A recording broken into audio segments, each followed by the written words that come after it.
I've been a riot. My energy is infectious these days.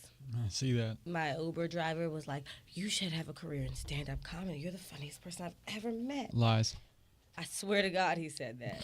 What were you talking about? I was just being my regular self. What's the deal? What's the deal? What's the deal? What's the deal? What's the deal? Yo, what's the deal? What's the deal? What's the deal? What's the deal? Hey, what's the deal?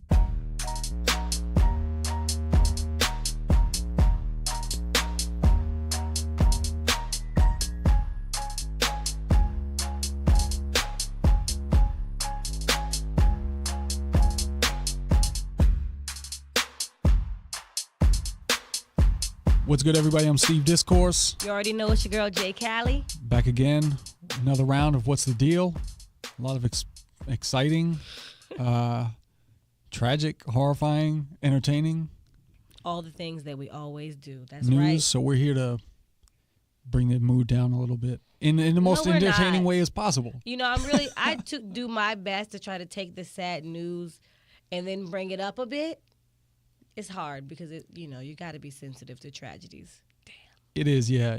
I had a conversation about this the other day with somebody, and it's like, I'm not really like a pessimist or a cynic, but like the kind of work I do, you can't be like happy. Like you can't be an investigative journalist and be like hard-nosed digging into like some awesome charity work, like Right. and save the day. Like you can't expose that. You got to be looking for the bad things, right? Like it's hard to do shows like this and not have, just because of the type of content that we cover, right? To Yes. not have this kind Yeah. of down vibe a little bit, but we try and bring it up. We do our best. Yeah. So the world is on fire. Great. Welcome to the show, folks. If you don't know, climate change is a phenomenon that many people in the world believe exists. They buy into it. Okay, let's see where this is going. Donald Trump is. Well, let me step that one step back. Forget Donald Trump for now. The Trump administration, a report out of the White House on Friday, Black Friday, basically said that, yeah, climate change is for sure real. Mm-hmm. These are the measured effects that we are expecting to see. Included in that were thousands of additional deaths each year going forward from heat stress, from infectious diseases, because as the climate changes and the average temperatures rise, mosquitoes and ticks are going to spread into areas of the geography where it was usually too cold for them to thrive. And so that exposes more people to infectious disease, which then will kill people. I mean, it gave economic projections of how much the economy at certain times out in the future will have shrunk, or how much growth in the economy will have been lost due to these changes. It painted a pretty dire picture, which is not out of the blue for climate reports like this. The one thing that was surprising was this came out of the White House, and so now people are looking at Trump and his administration and saying, okay, this is coming in from your own house. What do you say about it? And what does he say?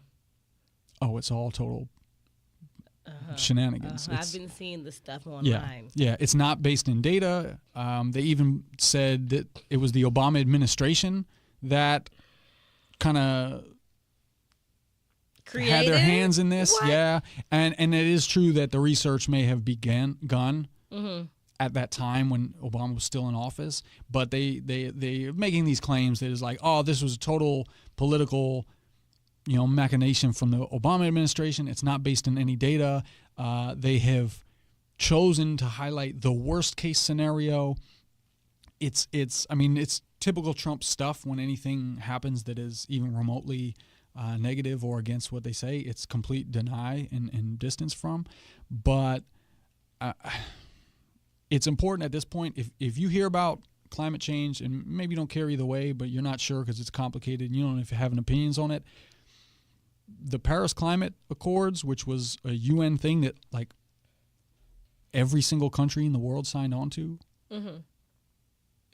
except the United States yeah, I was now about to because say, Donald not Trump pulled us. us out. Right. Every single country in the United States. There's on record there is no like legitimate political party in any country that is on record denying The climate existence of change, the climate existence, change. except for the Republican Party in the United States. So, and that's just irrefutable fact. If you want to say that the reports and the science are skewed and biased, I don't know how to convince you that they're not, but it is irrefutable that there are no major legitimate political parties in any country in the entire world that are disputing climate change except for the Republicans in the United States. And that's going to sound super like partisan bias of me, but it just is. Everybody signed on to the Paris Climate Accord, which is promises that every country is going to make to try and reduce emissions.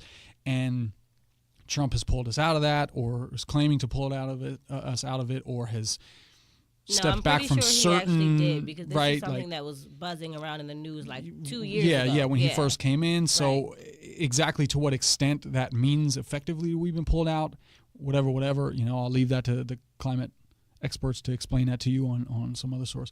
But that's where we're at. I don't have anywhere to go. I just wanted to put that out on the record so people understand the climate. Yeah, it's just strange. Two thoughts that I had while you were going through the story. The first is my lack of understanding of why. What would be the benefit of talking about climate change and saying that, like, oh, the world is getting worse. Like, the climate is changing, the freaking ice caps are melting, the ozone has a huge hole in it. Things that we already know. Why would people need to make that up? And what's the big deal about refuting it to the point where you will no longer make promises to make the world a better place? Like, that's the whole commitment. Like, we won't create tons of garbage. We won't emit these poisonous fumes into the atmosphere. Like, we won't do these things that even if there was no climate change, they're just terrible for the environment anyway.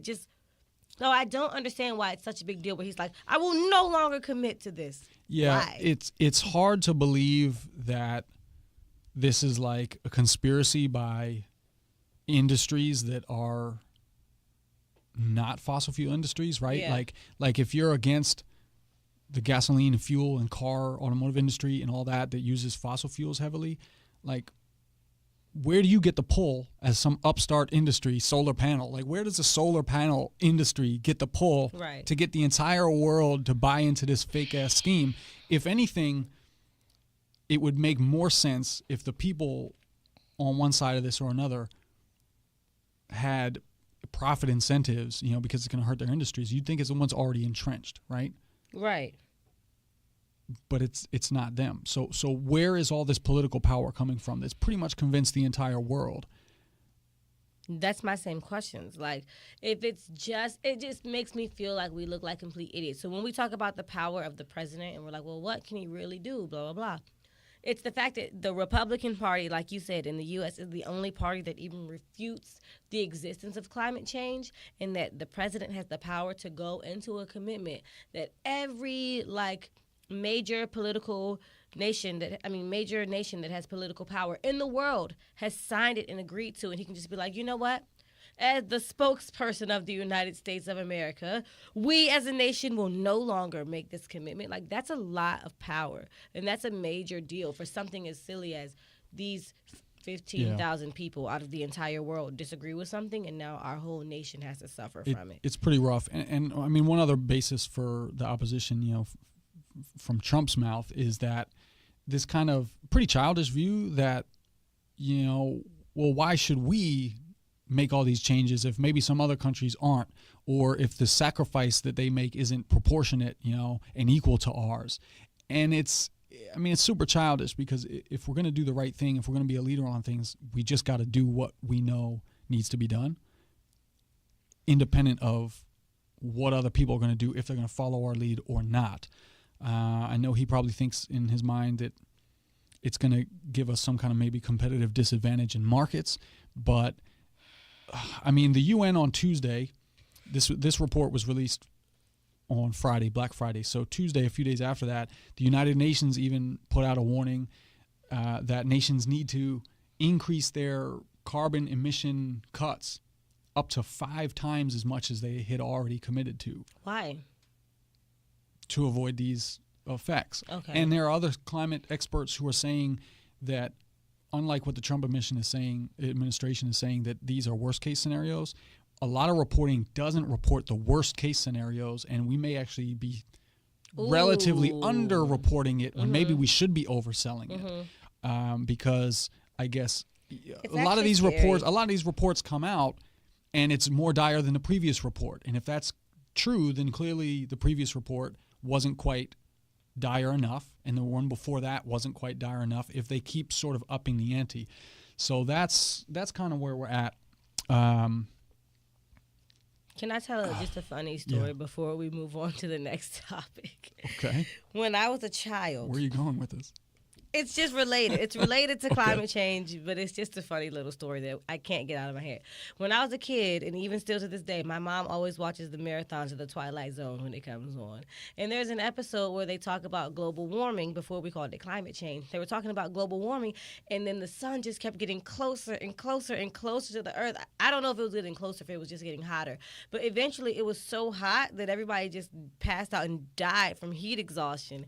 And ever since then, I had, when I was a kid, this tormenting fear that, I would rather just die now than die from heat.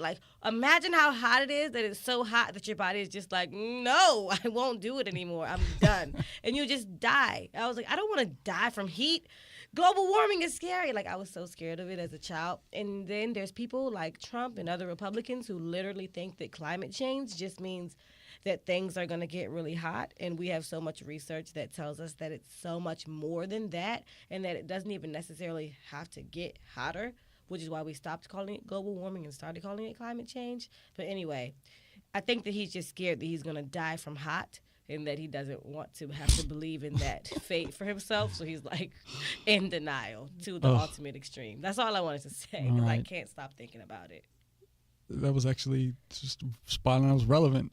I see where you're going with that now. Okay. I was like, where can this turn in the story go? But we got to wrap this up. But I want to say last thing, because somebody brought it up to me, was back in the day, ozone was a problem, right? And we had aerosol cans, and we're like, we got to stop. We're killing the yes, ozone. I remember. And we did, and it fixed it. Those holes in the thin spots in that ozone have solidified and sealed up. Yes. It works. So we know as human beings, we have a pretty solid grasp on science-y stuff. Okay, science-y. Sure. And now on this issue, the whole world agrees. Right. Except for these guys on the right wing of the United States political system, you gotta wonder what's going on. So speaking of, there's a beautiful transition. Speaking of things that only the United States apparently agrees with, you got a story about Israel, or more importantly, a journalist? Yes, and you know what? Let me just get right into it. Marc Lamont Hill, who is a journalist for CNN, sadly, ladies who enjoy watching CNN only because of Marc Lamont Hill, he has been fired from CNN, and you wouldn't believe why. They're trying to call him anti-Semitic. Come on, that's actually a huge reach, and this bothers me for two reasons. One, obviously, because Marc Lamont Hill is my future. I'm not going to say he's the future for me, but also because we need more black political voices on major networks like CNN. I think that he brought a very fresh perspective to the type of news that we're used to hearing. He challenged things like discrimination and anti-Semitism. So the fact that they're accusing him of being anti-Semitic is crazy. But apparently he made some comments about Israel that people really didn't agree with. He was challenging the way that the nation is so biased towards the Palestinians there. Basically, the Palestinians are the black people of Israel. They get treated very unfairly. He was commenting on the fact that many of them end up going to jail without having a proper trial, that there's a 99% conviction rate of Palestinians in Israel, and he was just calling them out on their biases and on the trash way that they treat these people. And he was just saying, do better for the government, do better for your folks, change this nation because I don't like the way it looks. And apparently he used the phrase that he used was from the river to the sea.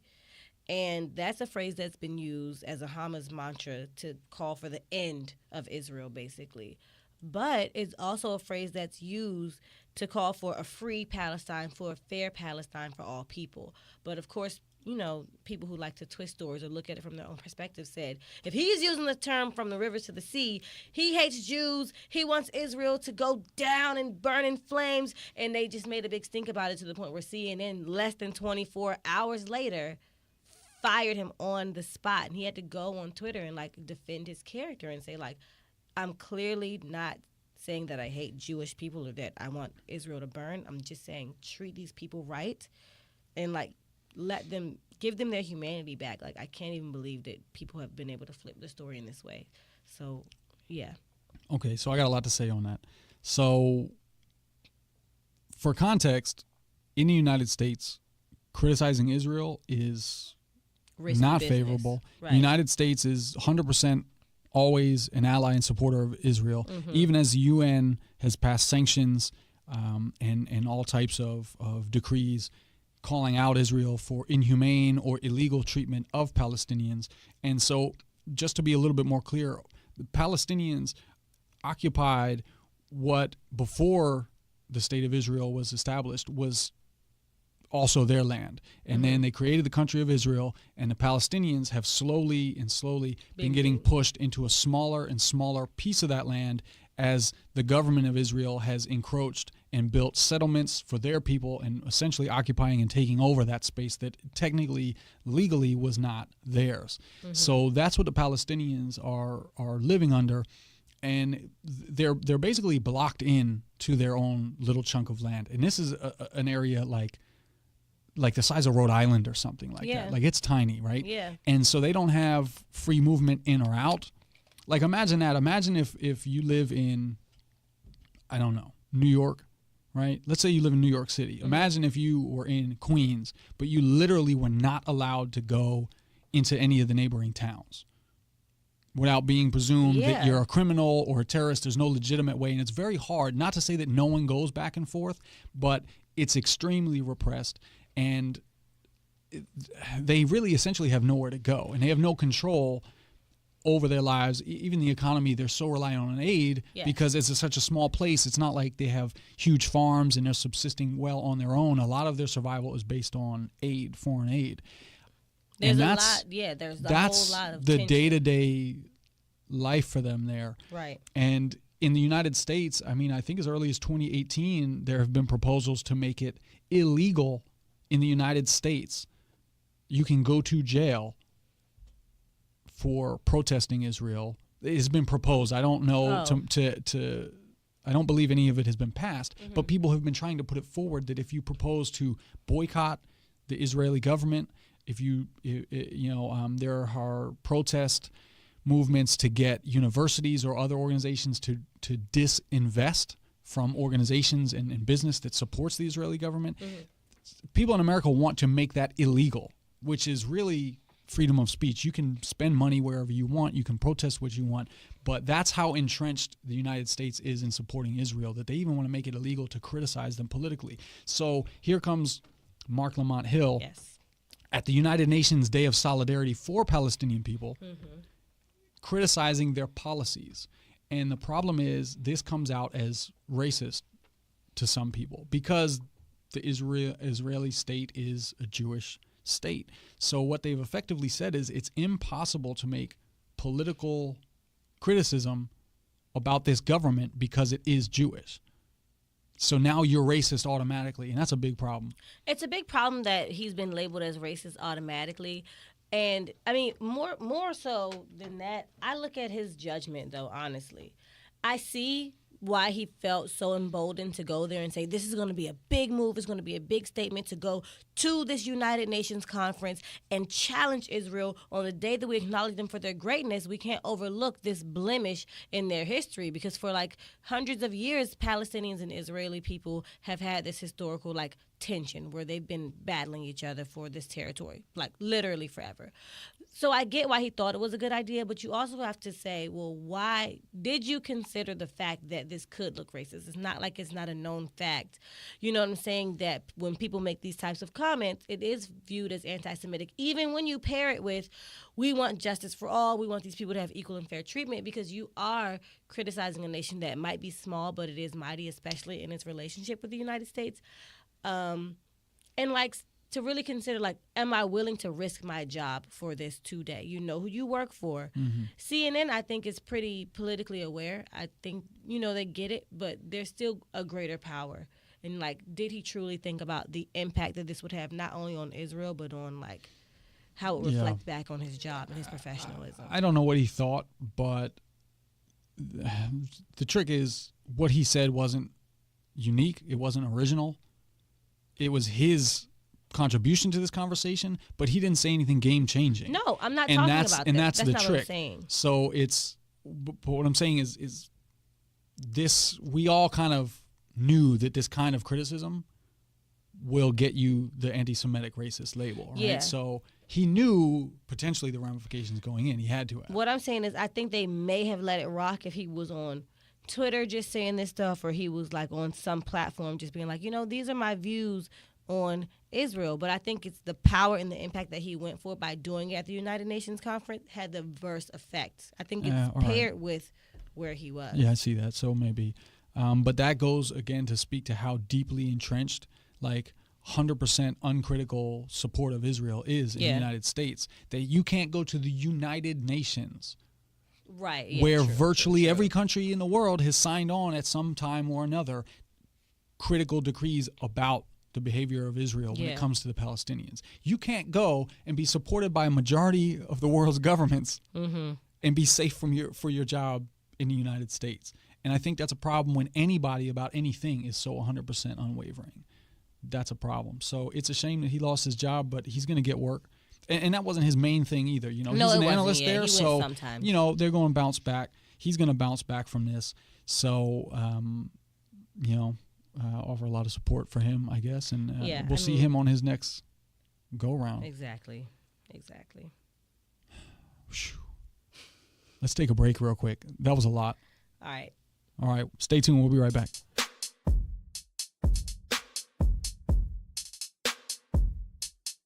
While we're on this break, we want to remind you, do not forget to share the podcast. Share it to all of your social media platforms, your Facebook, your Instagram, Twitter. Don't forget to use the hashtag What's the Deal Pod whenever you share anything. And like and subscribe the podcast on iTunes, Google Play, wherever you listen. Thanks for spreading the love. We appreciate you.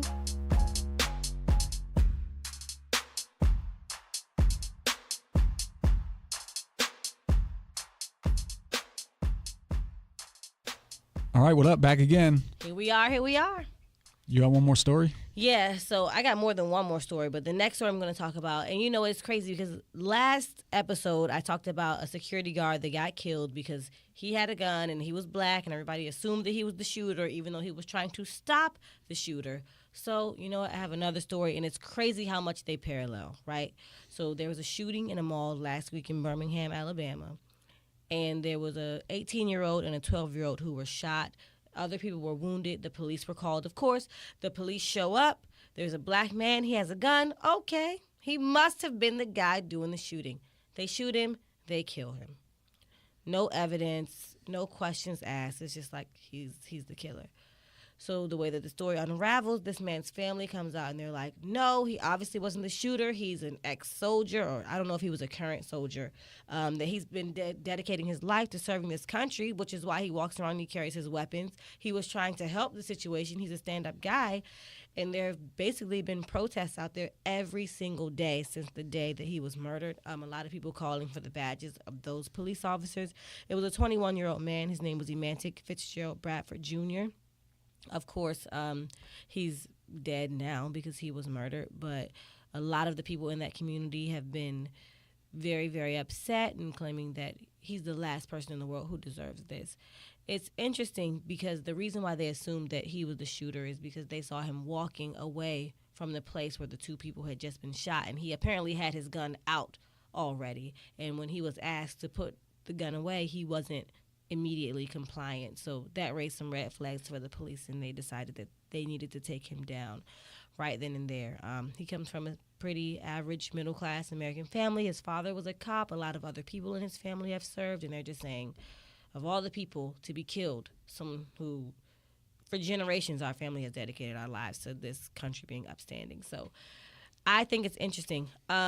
it's hard for me, this story, because I don't necessarily want to say, oh, he's an innocent man, or because he was black, he was taken down and he didn't deserve it, blah, blah, blah. Because it is a little suspicious to me, and there are some shaky details that come out with this story. The government, or I don't know, the investigative journalists have gone to the U.S. Army and said, well, what's up with this soldier who just got killed in the mall for having his gun out? And they're like, well, this guy actually wasn't a soldier. So they don't know where the information came from that he was a soldier, but the representatives from the Army that spoke to the journalists said that he was not enlisted, that he wasn't on duty. According to the article that I read, said that he wasn't a soldier. And that made me kind of squint my eyes a little bit. And then I was wondering, well, like, why were you walking away from the scene of the crime with your gun out? If the shooters had already gotten away, then what exactly was it that he was doing? If he was trying to help, then why wasn't he complying with the officers? So as bad as I want to just be like, oh, police fucked up again, I'm also like, I've got a few questions that I would like to have the answers to before I fully formulate my opinion. So what are you thinking? Well, yeah, I'm surprised that it was reported he was a soldier, and then maybe now that's in question. So that's weird and that's crazy. But he wasn't in fatigues, like in his military uniform. No, he wasn't. At the time, at the mall. So I get that. So maybe there was a little bit of murkiness when officers did show up as to who this man was. And okay, fair enough. That's what they said about Jamel Robertson, this nightclub security guy who was with a gun. They said, oh, he wasn't. He didn't have a sign over his head pointing security, so they shot and killed him. And that's fine, but there's still far too many instances of this uncritical willingness to shoot and destroy, suspects, honestly. And I know it's hard being a police officer.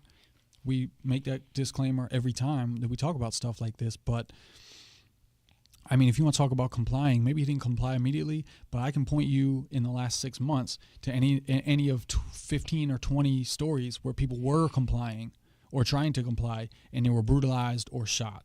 Last year you had the guy in a Las Vegas hotel hallway confronted by an officer with an assault rifle of some kind, right?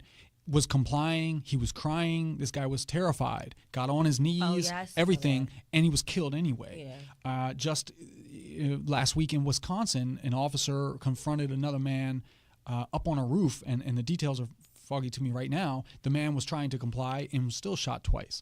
And so we see time and again this inability to be patient and de-escalate the situations. And so I still doubt whether this man, no matter how strange the circumstances were, we see again, time and again, officers confronting white active shooters and talking to them for 1, 2, 3, 5 hours and talking them down and taking that person into custody. So I don't really have any patience for this. When the wrong person is killed, I say, listen, you guys have shown that you can do this. Yeah. And you've shown that you chose not to. And that's really where I'm coming from it. And again, even if people are guilty, how many times have we seen people guilty of A, B, or C and been shot and killed? I did a video last year again about a guy riding his bike home at night, and he was pulled over for some reason by police, and he ended up dead. How do you end up dead? How does any professional law enforcement officer allow a situation of a guy riding a bike to turn into a death? Like, it's just, you're not good enough at your job. I'm sorry. Maybe you didn't mean to result in it that way, but clearly you fell asleep in class during training that day, or you mis-executed your training somehow. It shouldn't have. These outcomes are avoidable, and so I have a hard time accepting them under any circumstances, because under the most horrible circumstances, we have seen them take people alive, and that's got to be the expectation. So maybe we don't have to throw all these officers in jail, but we can't let you be a law enforcement officer anymore. I'm sorry. Like, it's just what it is. You're a casualty of the job. You didn't die, thankfully. Your career is a casualty of the job because you were in the wrong place at the wrong time, or you were just in a situation that was a little over your head and you couldn't manage it and you killed someone. Thank you for the time you dedicated so far, but we're going to retire you from law enforcement now. But it happens so frequently, don't you think that, which is a problem, but we wouldn't have any police officers, right? And I said it last week, I'll say it again this week. I really would love to hear more stories, if there's any listeners out there who know about police who are going above and beyond, right? Police who are doing exceptional jobs with community policing, police who actually know the people in the areas in which they serve. Like, I want to hear about it. I'm tired of talking about and hearing about these instances of police officers mishandling their power to the detriment and to the fatality of innocent people, right? I'm just over it. Like, please. So if we run out of a pool of people willing to be police, then we'll finally have to confront the problem. That's my view of it, is like, if we run out of people willing to be police officers because we keep running out of a pool of candidates, then we'll have to actually face it. But right now, we're able to look over it and look past it.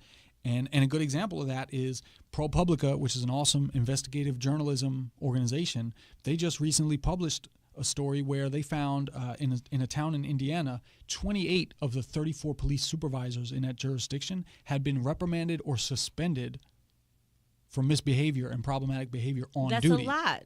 Including one of them who was demoted like 2 ranks for there was a fatality shooting on duty, and he responded to the officer who shot the person to say, well, now you get to check off fatality off of your bucket list.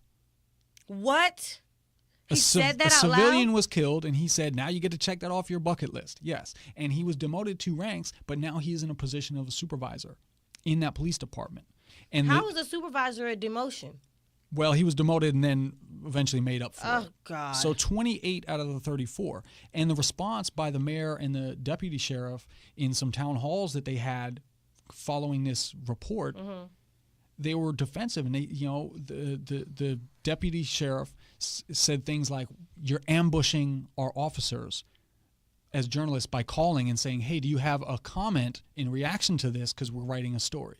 That's not an ambush. That's just regular journalism. It's not an ambush. Right? If you can't handle yourself and respond to yourself, or just say, no comment, but the way that they react is so defensive, and they don't have any interest in saying, well, okay, how can we be better? And that's what we say this every week.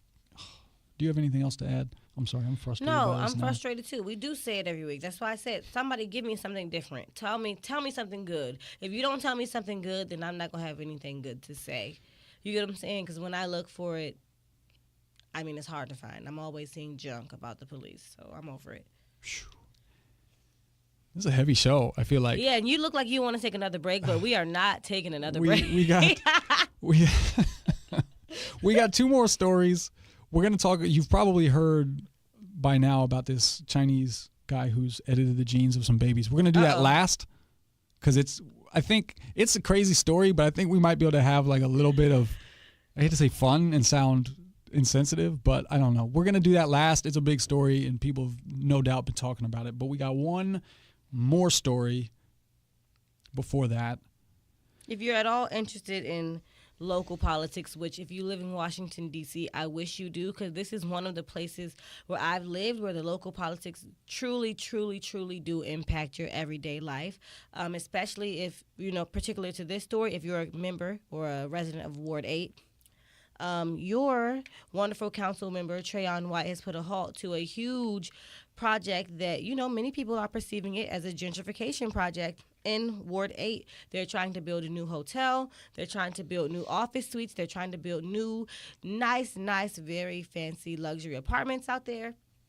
But of course, who do you think is really going to be utilizing this hotel and these apartments and these office buildings that they're putting right smack in the middle of Ward 8? Who do you think is actually going to be able to afford to utilize those things? So the issue, or what makes this news, is that it's been approved already by Mayor Bowser. She stands behind it very firmly. It's a $1.5 million project, which Mayor Bowser believes is going to bring money and jobs into the Southeast community. It's going to be lucrative for the economy down there across the river, right on Martin Luther King Avenue. And a lot of actual residents down there are like, yes, we need better paying jobs. We want to be able to have this beautiful apartment building and not this rundown things that we have in Southeast. A nice hotel, that's going to bring money into the community. Like, a lot of people have been clapping for it, but Trayon White is saying, I am not going to be the signature or the hand that pushes the demise of my own community. We've seen this happen already in Washington, D.C., where these new, complexes and these new businesses get put up and everybody's hooting and hollering about it being good for the economy and for the people there, and then the people get pushed out. They are not allowed to work there. They're not treated fairly. They can't afford to live there. The value of everything else around these new businesses starts to go up, and next thing you know, oh, where's Ward 8? Where are the beautiful residents of Ward 8? Where's that great community that used to live here? Where's that awesome community center? Where are the students? Where's that school I used to go to? Like, oh, it's all gone. Because we thought that we were doing something great for the people, but then, okay, this is America. In comes discrimination and racism and classism, and now no one wants to be around these people because they're afraid, or just because they don't get allowed those opportunities. Yeah. So. I mean, and this is a story that happens as cities are seeing more and more people flocking to them all over the country, and it's also something that everybody is dealing with in how to develop, right? So you get these community benefit agreements that are supposed to say, okay, we're going to pay for this or allow this development to happen, right. But there's certain stipulations that have to benefit the existing community there. A lot of times they're pretty weak, and I'm not sure why exactly. I'm not an expert on how the political process goes forward as to say why those agreements are allowed to be so weak. Developers, no doubt, have a lot of leverage and power in how they donate to political campaigns and support different politicians and things like that. But this is definitely something that has happened. Like, I know this firsthand from my time in Miami. It's happened. I'm sure it's happened in just dozens of other cities anytime. It happens often. You mention it wherever you're listening from right now. You probably, if you have been paying attention, have heard a similar story to this. Well, go ahead. What's powerful about it is that Trayon White, the council member there, is opposing it, because before he was a council member, before he was into politics at all, like I don't know him well, but I know of his reputation well, that he's deeply well known in the neighborhoods, right?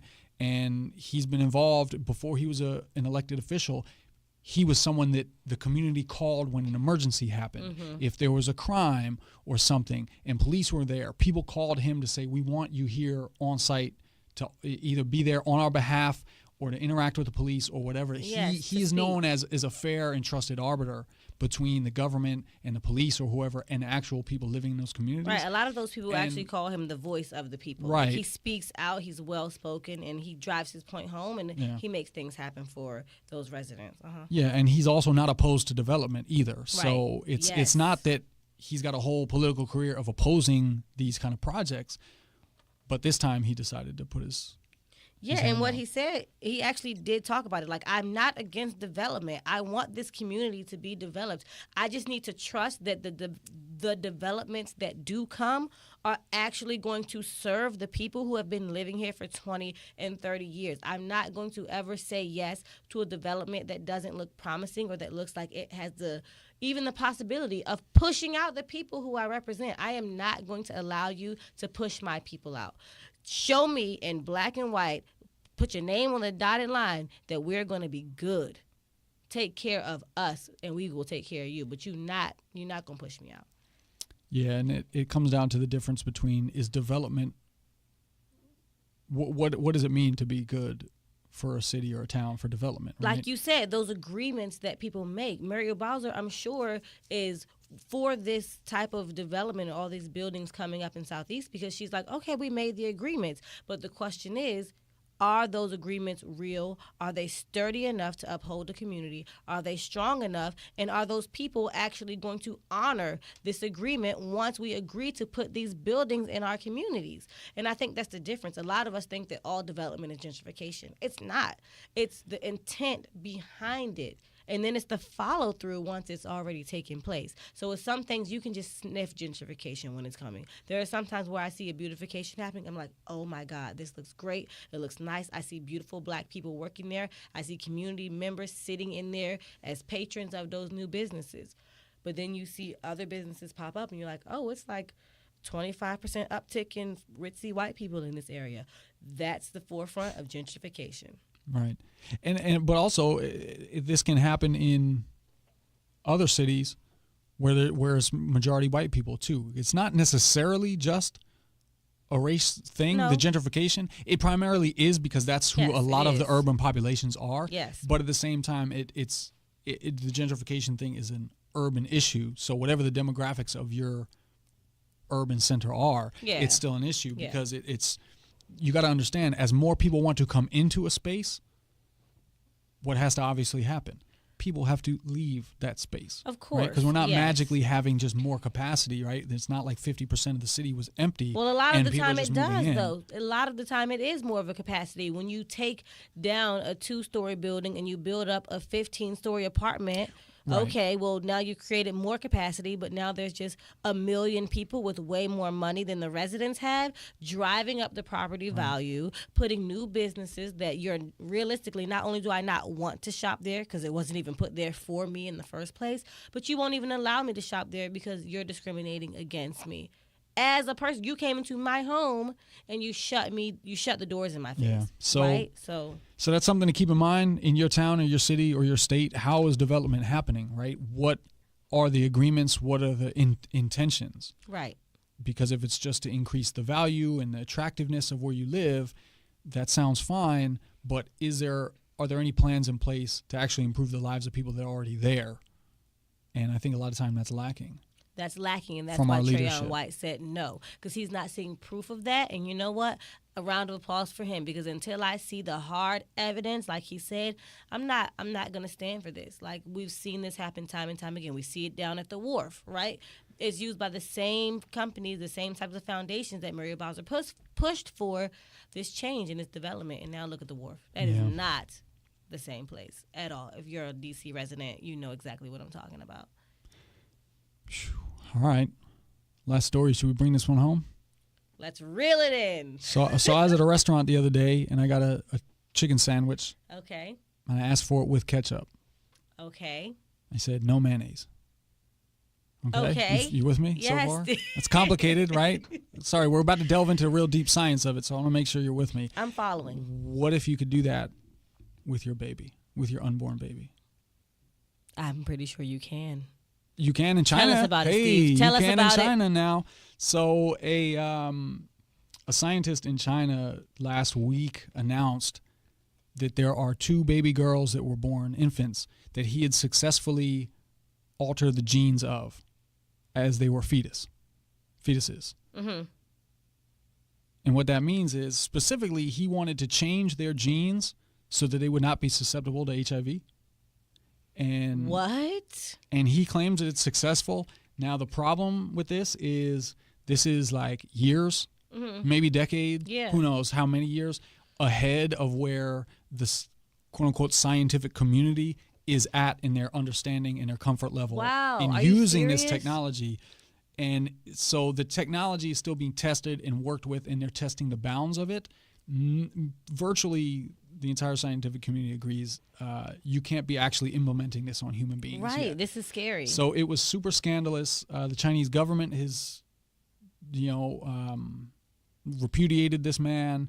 The various organizations that theoretically were responsible for his work going through claim to have no knowledge that he was doing this. it. Oh which my God. it seems like, how could they not know? But I don't know. Maybe there's some little sleight of hand and tricks, and he didn't tell them about that syringe over there that he spent hours on. I'm not sure if that's They threw him under the believable. bus. Not sure if that's believable or not, but China has been at the forefront of really pushing this faster than other people want to. So anyway, I'm not going to cast accusations or aspersions or whatever on who is complicit in this and supporting him in this. So far, it's just him. He sounds like he's a rogue.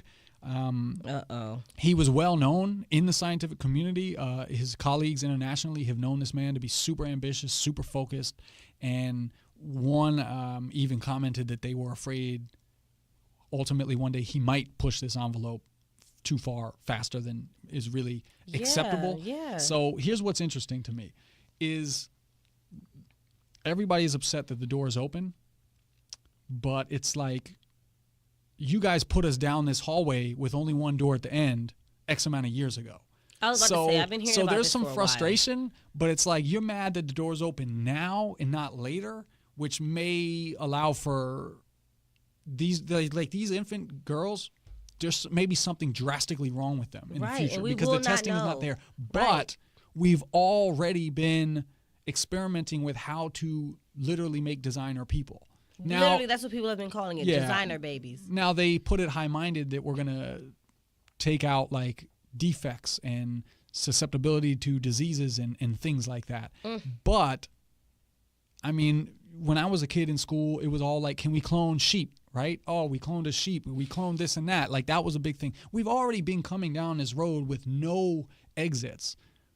We were going to get to this point eventually. Are we there too soon? Are there going to be more mistrials from this? And are these girls going to grow up in some horribly deformed way or some way that we wouldn't really accept? Yeah, maybe.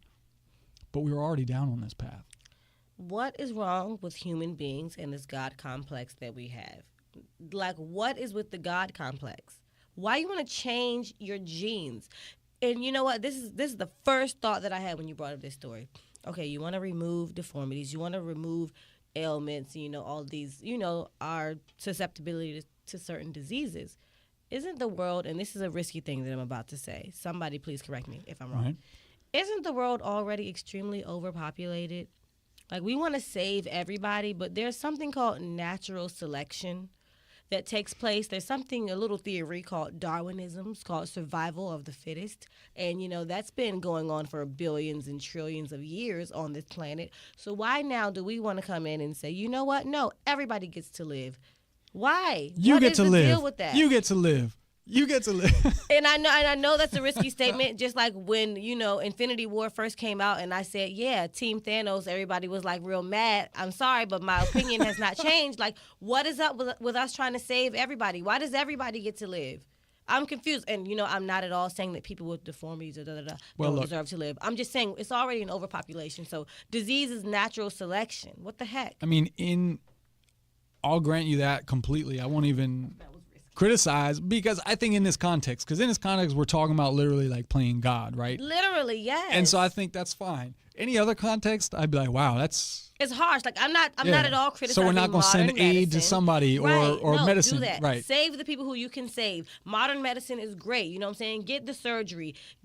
Back in the day, people who couldn't see were very, very likely to die in the wild. But today, I'm glad that we have ways to keep them alive. I'm definitely pro-modern medicine. But to the extent where you're going and altering the genes of human beings and saying one day humans will not be, will be impervious to disease. Won't be blind or deformities and, colorblind or bald. I just think that that's where we start to push it and challenge Mother Nature in a way that has to flip on humanity, on humankind one day. And I just don't want, the flip is going to be so much worse than dealing with the actual issues that we have, the actual diseases that we have. In my opinion, it's scary. Well, at least Jeff Bezos and Elon Musk are going to get us to Mars. So we won't have to worry about overpopulating. But if you're curious how he did this, just a quick crash course, because I've been reading about this technology referred to as CRISPR. It's an acronym. I'm not going to tell you what it means because, anyway, I've been fascinated with this topic for a few years because it's scary. To me, it's freaking weird. So essentially, like when we record this podcast, let me give you an analogy. When we record this podcast, if we drop fucking F-bombs Steve. left and right through the episode, but we don't want those to air because we want it to be clean, family friendly or something, we got to like bleep them out. Right. So if I were to able to create a computer program or like hit Control F or something on a keyboard and a program goes and finds all those curse words and cuts them out and puts in a bleep, that's essentially what this technology does with our genes. Puts in a bleep. So it creates a little RNA thing, which is what creates our DNA. It's the little builder piece for the DNA. And it programs it to say, yo, anytime you see ABCD, this code right here, like, chop that thing out, because that's like diabetes or something like that. Like that's the gene that makes us predetermined to be exposed to this or that or something, right? And they create this little organism that goes in and is like, doot, doot, doot, right, running about its job, and it just says, oh, you're bad, we're going to take you out. And it replaces with something like that doesn't do anything, or it just seams them Seals back up it, together or something. Right now, this is super short and sweet of it, so no scientists call us and complain to me about my explanation, but that's generally how it works. And that's just weird, because there's ways you can do it where it will prevent those genes from reproducing that thing forever. God, Or you can wow. cut it out of that one embryo like this scientist did and then birth that person. Or you can cut it out in a way that it won't be able to ever transmit that part of the DNA ever again. And so that's when it gets very intense. scary, right? Yeah, that's because very now intense. you're curating an entire species. You're not just going to save this one person, or you're not going to just make this person have gonna blue save their eyes whole because that's what we lineage. want. Yeah. Whoa. It's going to be it's very weird. It's really super creepy to me. But as humans, once an idea comes into our brains, I feel like it's never going to be stifled. We go with every impulse that we can figure out, and we track it down all the way, I think, right? So what color hair do you want your baby to have? You know what? I haven't thought about hair color yet. I fantasize about having a redhead kid. I sometimes still do. That would be really cool. I'm not going to subject my child to incomplete scientific research for the sake of red hair, so I'm going to take what I can get. You're no fun. The thing is, I don't trust that this won't be in some way used to cause genocide against people all around the world. It just sounds like we're opening up the door for people to determine who gets to be saved and who has to be in the slums, and it's just a new system of Well, and that's exactly what it gets discrimination. down to, because you know we've done experiments with people before. Now Don't we could get me do an started. experiment where we take your whole crew and we just take out your ability to even inseminate eggs or something, right? You know, or accept a sperm or something. Like, you know, again, I'm not a scientist, so if that's a little bit off base, don't kill me over it. But that's the point, that it gets very, very creepy. So, man, I thought that was going to be a little bit more of I thought we might have a little more fun with that story, but that was a Well, you super know downer what? you left us on. It's because sometimes this stuff is funny, but sometimes it's not. It was funny at first, but then I started thinking, and the more I thought, the more I was like, bruh, wait, nah, they're not about to get that to us. We're not about to have that. It's very creepy. I read a book about it because it's really fascinating, but in a very scary way. So thanks, science. Can I say one last thing? Yeah. It is a downer, but I'm going to say it anyway, and then you can joke if you want. Read the book Medical Apartheid. It's about how these types of experiments come up, and then people test with them, but there are people who benefit from them, but there are always people who lose. Medical Apartheid is specifically about how, you know, race plays into medical research throughout history. So, All right, there you go. The What's the Deal book club. Be ready. Have read chapters 1 through 4 by next week. Next week. She's a teacher. She's going to hold you to that. So we're going to wrap up. Here's what we're going to do. Announcement, everybody. We're going to take a quick break for the rest of the year so we can retool the show a little bit. We're going to refocus, revisit, see how we can tighten things up, change things, because we want to keep making the best show we can for you guys. Yes. Even though you made that sound really scary, the rest of the year. Like, please, it's December. Just say the rest of the month. For the rest of the month. Okay. A couple weeks off. So we're going to review, we're going to refocus, Yes. we're going to reflect, we're going to do a lot of words, and we appreciate you guys rocking with us this far, Yes, thank you. and we've had a blast. We're going to keep going, so be ready in January for brand new episodes. We're going to find out, is the world still burning, or is Trump right? And it's not, I don't know. These and many more questions will be answered. On the next episode of What's the Deal? What's the Deal? All right, people, thanks so much for tuning in another week. What's the Deal podcast? You can follow us on social media At Steve Discourse. and you can catch Jay Callie at It's Jay Callie, itis JayCalli. We got to send a big shout out to Clifford Cartel for composing our theme music. And wherever you're listening to this, make sure you subscribe, Family, subscribe, write us a review, share the podcast, subscribe to it wherever you listen. share it with your friends, family, your loved ones. Heck, give it to your enemies. We don't care. Help us spread the word. We truly appreciate it.